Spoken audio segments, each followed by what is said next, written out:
to give you a product update of the things that I've been using since Patchgate. These are my main things that are outside of water and apple cider vinegar to like do the do. Y'all know this ain't going nowhere. This gonna always be there in the arsenal, so that's that.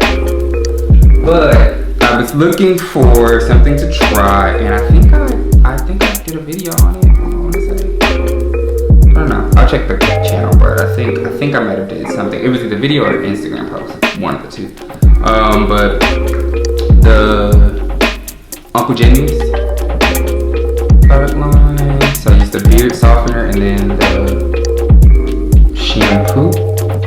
And this I don't use on my body, just kind of here, my beard more so.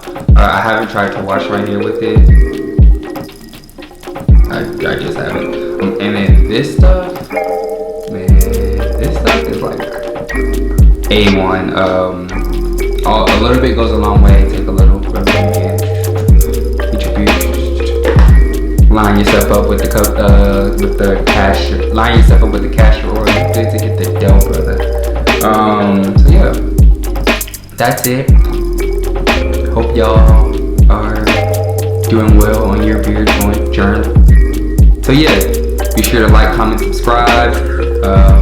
Follow me on Instagram. itslaroneppl. Yeah.